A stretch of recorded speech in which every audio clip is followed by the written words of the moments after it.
look great, bud. Welcome. Thank you. Good to back. see you. Good to see you guys. Yeah. Before he was The Rock, before the fame, the muscles, and the billion-dollar movies, Dwayne Johnson was just a young man sitting alone in a car, staring at an eviction notice, with only $7 left to his name. He had dreamed of NFL glory, but an injury crushed it all. His football career was over before it began. In that silence, he faced the question that would define his life. What do you do when your greatest dream dies? Most people would have given up, but not Dwayne. From that rock bottom, he built himself, brick by brick, lift by lift, heartbreak by heartbreak, into one of the most unstoppable forces in entertainment history. From wrestling arenas filled with chanting fans to commanding Hollywood's biggest blockbusters, he didn't just rise. He redefined what it means to rise. But behind the smiles, the catchphrases, and the success lies a story of pain, discipline, and redemption. A story not of a superstar, but of a man who refused to quit. This is the real story of Dwayne "The Rock" Johnson, the man who turned failure into foundation. Dwayne Douglas Johnson was born on May 2, 1972, in Hayward, California. But his story began long before that, in the proud lineage of Samoan warriors and wrestling pioneers. His father, Rocky Johnson, was one of the first black wrestling champions in America. His grandfather, Peter Maivia, a legendary Samoan wrestler, was known as the High Chief, a man whose presence filled entire arenas. To the outside world, the Johnson family looked larger than life, but behind the show lights, their reality was far from glamorous. Dwayne grew up moving constantly. California, New Zealand, Hawaii, Pennsylvania, chasing his father's unstable wrestling career. Every few months they'd pack up and start again. He remembers nights in Hawaii when his mother, Atta, cried quietly after the landlord kicked them out. He was just 14, watching his parents argue about money, learning too soon that fame didn't guarantee peace. School wasn't easy either. Dwayne was a giant among kids, intimidating, often misunderstood. By 16, he'd already been arrested several times for fighting and theft. "We were struggling," he later said. "And when you struggle, you do stupid things to survive." But through the chaos, there was always love. His mother's resilience and his father's discipline became the steel that shaped his soul. From his Samoan heritage, he inherited pride and loyalty. From his father, the understanding that greatness demands pain. Standing in the mirror as a boy, he once promised himself he would break the cycle. That one day, he wouldn't just survive. He would rise. He didn't know how. He didn't know when. But deep down, Dwayne Johnson had already made his first vow. The one that would one day turn struggle into legend. By the time Dwayne reached college, he saw football as his way out, his ticket to a better life. At the University of Miami, he became a promising defensive tackle, built like a mountain and fueled by raw determination. He dreamed of the NFL, the crowds, the glory, the security he never had as a child. But fate had a different plan. A back injury shattered his career before it could begin. In an instant, the dream he'd built his whole life around was gone. After graduation, Dwayne returned home, broke, depressed, and unsure who he was without football. The once unstoppable athlete was now sleeping on a mattress in a small apartment, staring at the ceiling and questioning everything. Then came the day he hit rock bottom. After being cut from the Canadian Football League, he opened his wallet and found only $7. That moment, sitting in silence, would later become his origin story. The birth of the mindset he calls $7. "I didn't know what I was going to do," he recalled years later, "but I knew what I wasn't going to do. I wasn't going to quit." With nowhere else to go, he turned to the one world he had tried to avoid, professional wrestling. His father trained him relentlessly, pushing him to exhaustion, reminding him that in this business, pain is a language. In 1996, Dwayne made his debut under the name Rocky Maivia, honoring both his father and grandfather. The crowd wasn't kind. They booed, calling him too clean, too fake. Every cheer was a rejection. Every smile on his face was hiding doubt. But behind that forced grin, a fire was burning, one that would soon turn failure into a phenomenon. The boos echoed through every arena. Crowds chanted, "Die, Rocky, die." Dato, a cruel rejection of the smiling young man who only wanted to honor his family's name. Most would have quit, but Dwayne didn't. He watched, listened, and learned. He realized something powerful. People didn't want perfection. They wanted authenticity, so he reinvented himself. Gone was the polite rookie Rocky Maivia. In his place rose The Rock, arrogant, electrifying, unpredictable. He strutted into the ring with a raised eyebrow, gold chains gleaming, and a microphone that could cut through steel. He mocked opponents, taunted the audience, and made every insult sound like poetry. And suddenly, the boos turned to roars. Within a year, The Rock became one of the biggest stars in WWE history, a two-time world champion, the face of an era known as the Attitude Era. He and Stone Cold Steve Austin defined what wrestling entertainment could be: raw, rebellious, larger than life. But The Rock wasn't just a wrestler.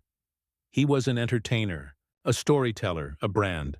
When he shouted, "If you smell what The Rock is cooking," and millions around the world repeated it. He had transcended the ring. Then came Hollywood. In 2001, he appeared in The Mummy Returns as the fearsome Scorpion King. A brief role, but it lit the spark. 1 year later, he headlined The Scorpion King and became the highest-paid debut actor in history.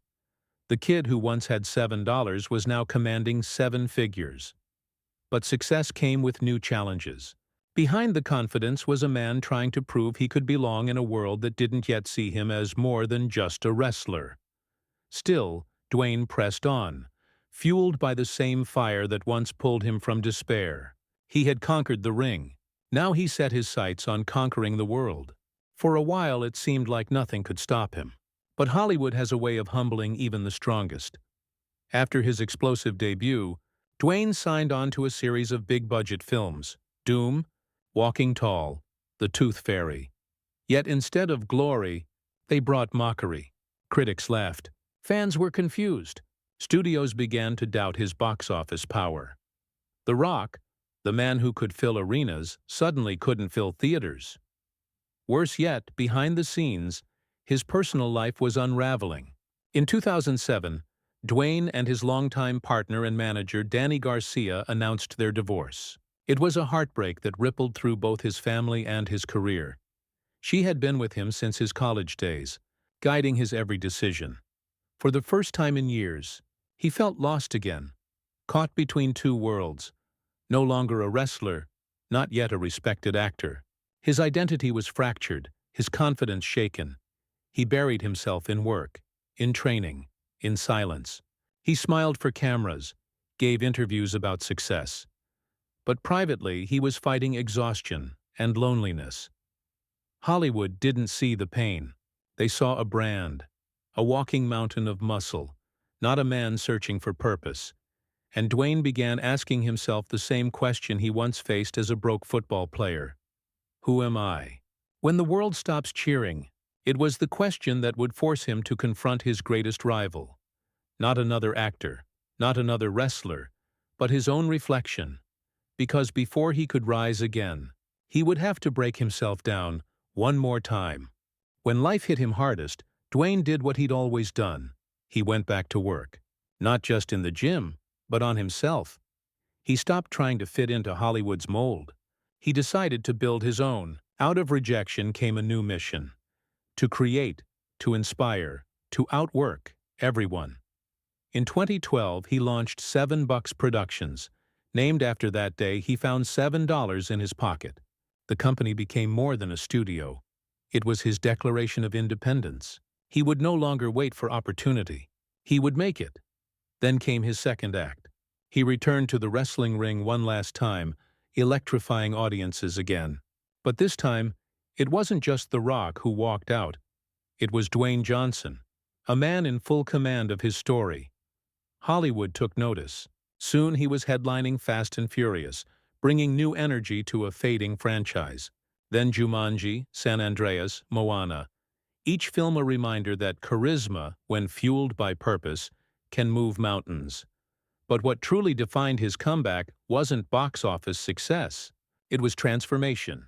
He became a motivator, a voice for discipline and positivity. Millions woke up to his 4 a.m. workouts, his words about gratitude and failure. "I've been broke, I've been at rock bottom," he told fans, "but I've never stopped working." The man once seen as too big for Hollywood had become its beating heart. Not through luck, but through relentless reinvention. Dwayne Johnson had turned his pain into power, his setbacks into stories, his $7 into an empire, and for the first time in his life, he wasn't chasing success anymore. He was building legacy. Today, Dwayne Johnson isn't just a movie star, he's a movement, a living embodiment of what happens when work meets purpose. His influence stretches far beyond Hollywood. He became a symbol of relentless discipline, of consistency when no one's watching. Every dawn, millions scroll through his posts, drenched in sweat, yet filled with gratitude, and think, if he can do it, maybe I can too. In a world obsessed with shortcuts, he preaches patience. In an era of ego, he practices humility. Forbes named him one of the world's highest-paid actors, but when asked what drives him, he doesn't mention money or fame. He talks about responsibility. Responsibility to his family, his fans, and to the kid who once had $7 in his pocket. He's used his platform to empower others, supporting veterans, children's hospitals, and small creators. And within the film industry, he changed what a leading man could look like. Not the perfect hero, but the earned one. Critics call him Hollywood's hardest worker. Friends call him the most grounded superstar alive. And for millions around the globe, he's simply The Rock, a name that no longer means wrestling or movies, but something greater: stability, strength, heart. He has become the kind of man his younger self once needed, and that may be his greatest legacy of all. With time, the roar of crowds faded.